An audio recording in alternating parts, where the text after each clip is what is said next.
No, 1 second. Let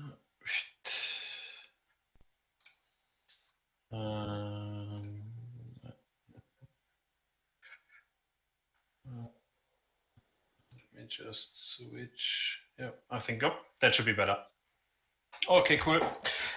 So hi everybody, René here from Germany. Yeah, unfortunately I cannot be with you physically due to some travel restrictions, and you might have seen some floodings which are not too far away from the area where I live, but well good on my side. So I will talk in the next 20 minutes and at the end save a bit of time to some questions that you might have on venture investments in blockchain technology. I hope to give some flavor to investors, mainly venture capital investors who invest in different types of blockchain projects, but also give entrepreneurs some ideas of, I would say, 2 routes blockchain projects typically explore when they want to raise capital, being it the classical equity route or a kind of crypto token or governance token route. So just before we kick in on the interesting stuff, just in a nutshell, who do I represent? So I work for the European Investment Fund, public body, and that institution is investing over the past 25 years in different venture capital strategies, and is likely, data always is a bit tricky to get, but it's likely the biggest institutional investor in venture capital in Europe.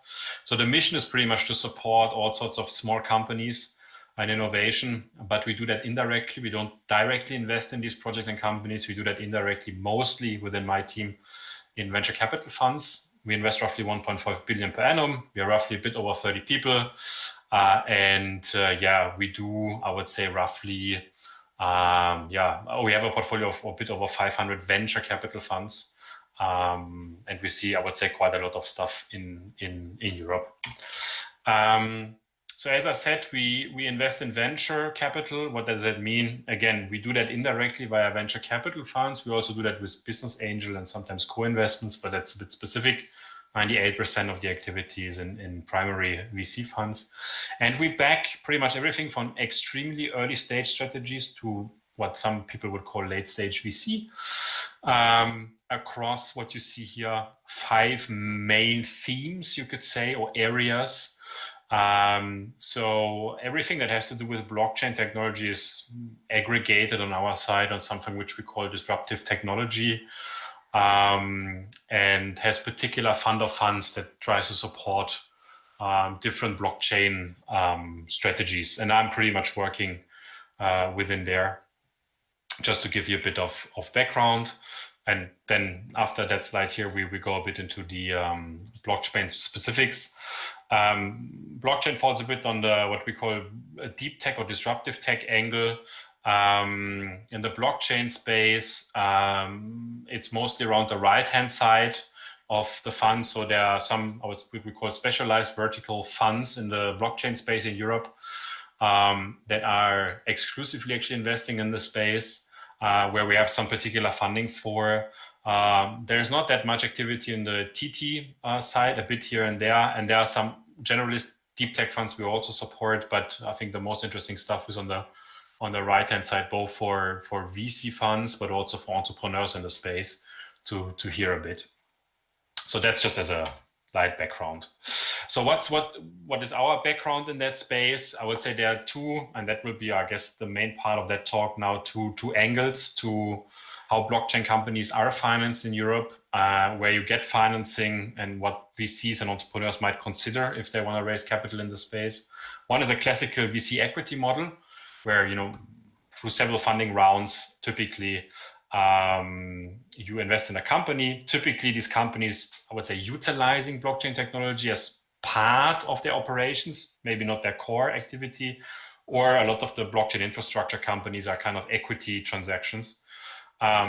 So here are some examples. A lot of them you might know, from wallet providers to custody solutions to people like Exporo who might only let's say use blockchain technology for their businesses, or Soria.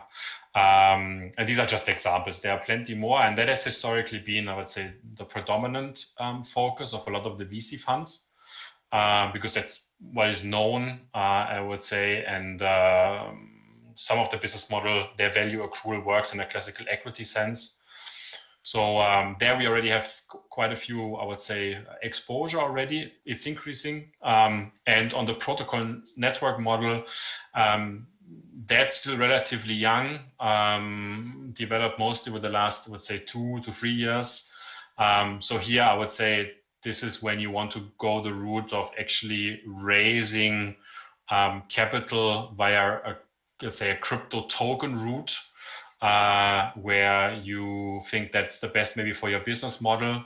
There, I would say we have become more open gradually with particular fund of funds. We are allowing managers to do so. It's still a very early stage field, I must say, but there's a lot of interesting stuff happening. But there's also exposure to that, mostly currently, I would say, in the DeFi space. But there's other stuff also coming elsewhere in the crypto ecosystem. But these are typically the two routes companies explore when they seek financing for their project, being it an equity model or a protocol model, you could say. And now coming a bit into sharing a bit some insights on the market and probably what, on the one hand side, VCs would want to consider, and as well as entrepreneurs in the space. I'd say generally no surprise on the left-hand side, Sky probably used to you. There is an influx of capital in that market for all sorts of early stage projects in Europe. The numbers here you see is only European companies. There's a few outliers here and there in 2021 already with probably Sorare you've recently seen. But generally there's an uptick seen after the, I would say, ICO type of activity slowing down in 17 and 18 due to regulatory, the regulator stepping in at the end of the day. And that's mostly equity still type of models when you remember the chart before. But there's some interesting, I would say, European protocols when it comes to protocol investments or crypto token investments. It's difficult to say this is a European, a French or German or Italian company, because essentially it's a decentralized group of people doing something at the end of the day. But I think some of these names and logos, I just picked a few that I know that are probably known to you, that have some strong European roots. So we definitely see that also growing. Still overall, in terms of, I would say, activity, there is a bit more in the US and in Asia. On the one hand side, driven by some of the investor appetite being a bit more activity there, or state intervention, if you want, on the Chinese side sometimes there, that is higher than what you probably see in the European VC ecosystem. But I'm confident, and we are very confident, bullish on that entire ecosystem.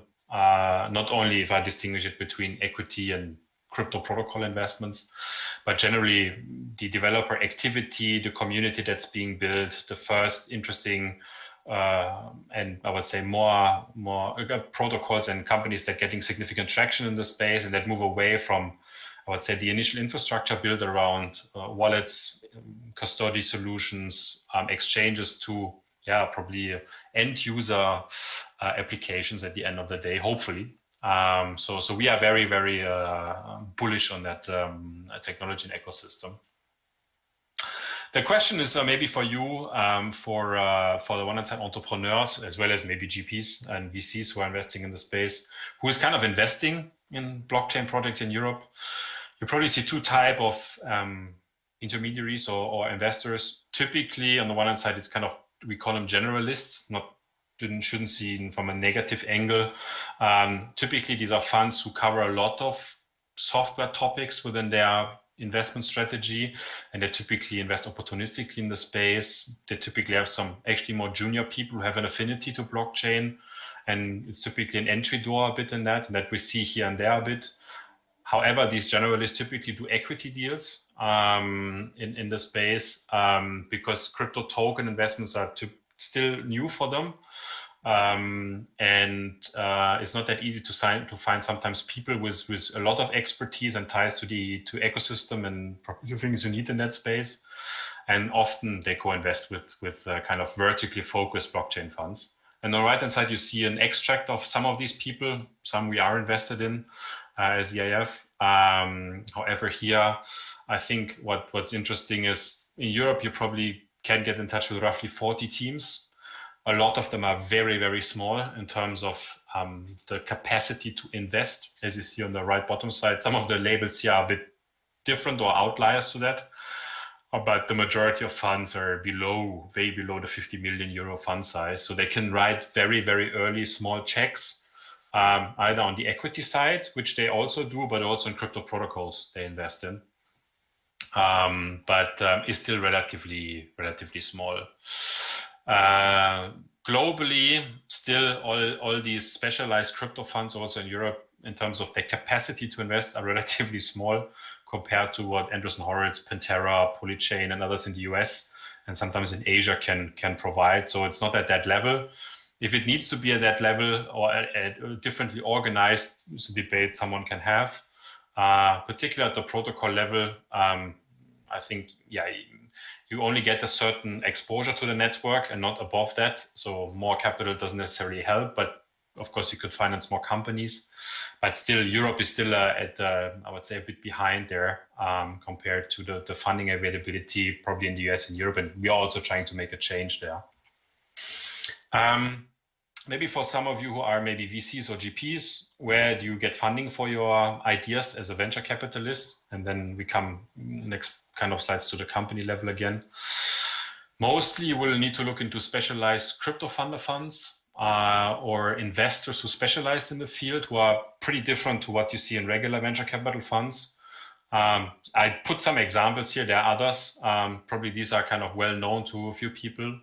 And on the other side, you have a lot of crypto native people that are also keen to support venture funds in the space, either from a community perspective. So layer one protocols who have a bit of money and they want to fuel the community indirectly via that route, sometimes explore that way.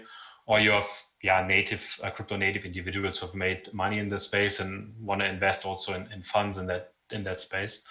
But it's very different to regular venture activity. You won't find pension funds and insurance companies, and very, very rarely corporates actually investing in the venture side of cryptographic technology or blockchain technology here. But that's mainly for the VCs.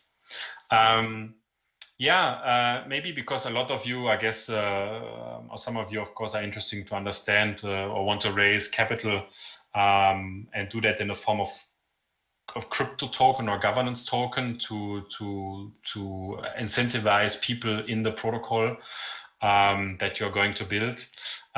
For starting a bit for the VCs or investors in the room, I think in Europe, at least, there are particular considerations you might want to take when you want to invest actually in crypto token projects versus the classical equity route. The classical equity route is not too complicated, I would say.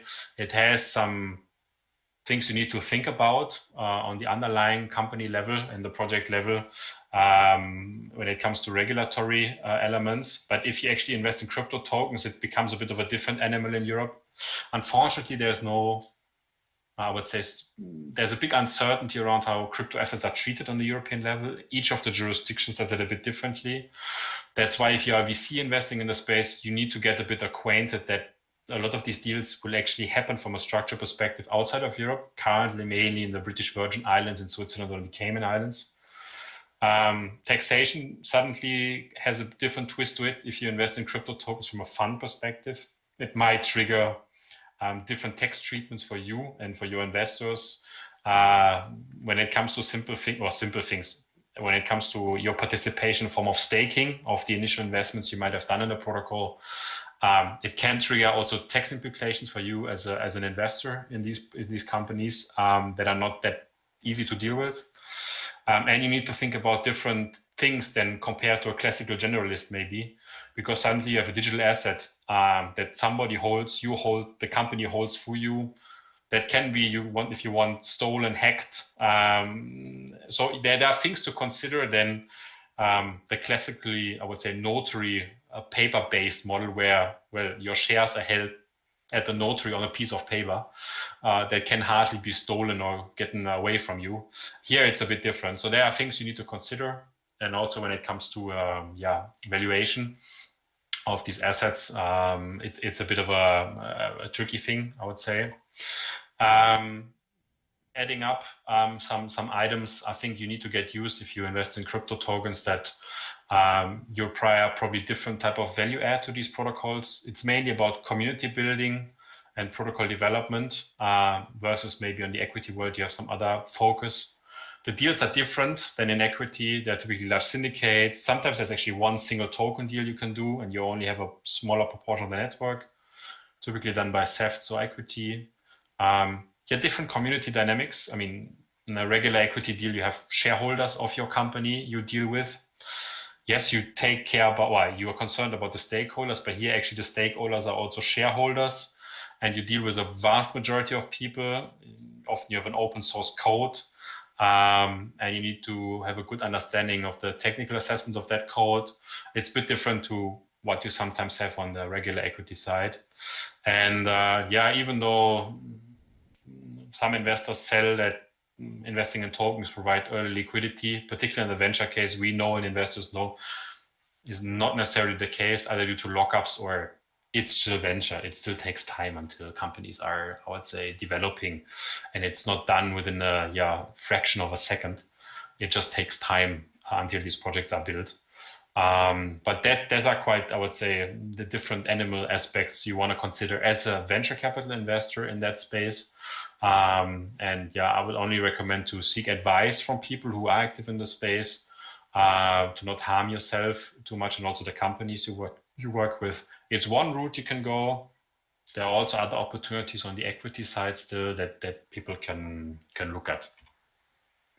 Maybe for entrepreneurs in the room, I think if you talk to investors, VCs typically who want to finance such interesting, of course, risky projects, a lot of people also come in directly to me or VCs, of course, and approach kind of the question, how should I finance this? Should I create a token or go the equity route? A lot of people of you might probably have a sense that this might not be the first questions you need to ask yourself. It's typically just around the type of problem you want to solve and how you want to operate the company. And then maybe a protocol token model might make sense. In other cases, the value accrual might be best captured in the classical equity investment versus creating a token.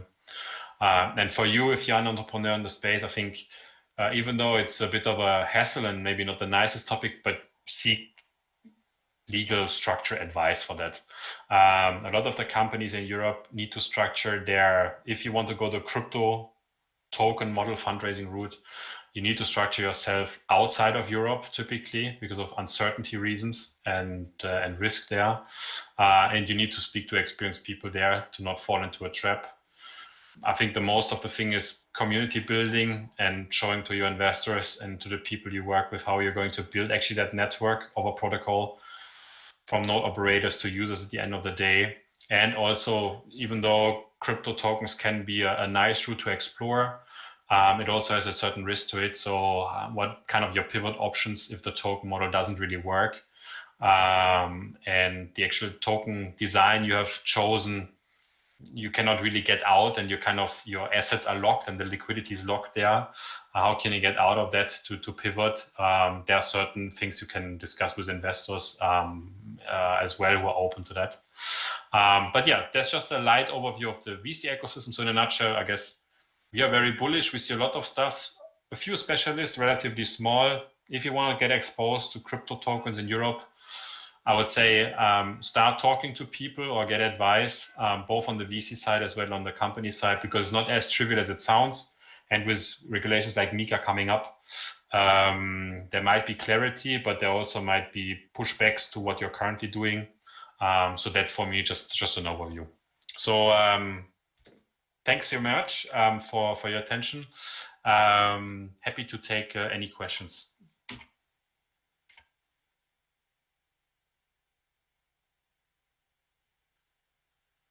Sure.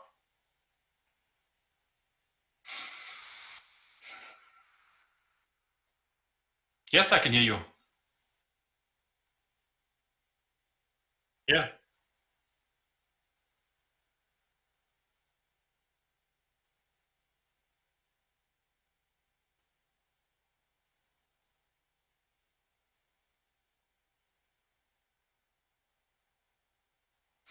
Yeah, probably. Well, there are some, and it's a bit complicated. There are some national, probably. It depends on, I would say, where the activity of the company is based, or the actual, if you want, holders or participants of the DAO are situated, because there are, I would say, national guidance being given. The Germans, for example, have recently published a relatively lengthy implications of from mining to DAOs to staking to all sorts of activities you might want to do, how that is going to be, I would say, text. So there's no general answer I can give you here. Probably you need to look into your national kind of tax case law, if you want, or current guidance being given, and that's moving targets. So unfortunately, I cannot give you a very detailed answer on that front.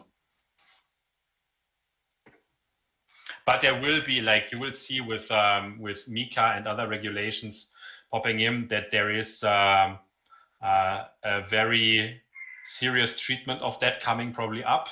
Just an example for staking in Germany. If you stake a single token, there is a grace period being starting from the get-go of 10 years, under which you will be obliged to pay taxes, versus before it being at 1 year. That can have quite of an impact depending on how you hold these tokens, or how they're being taxed.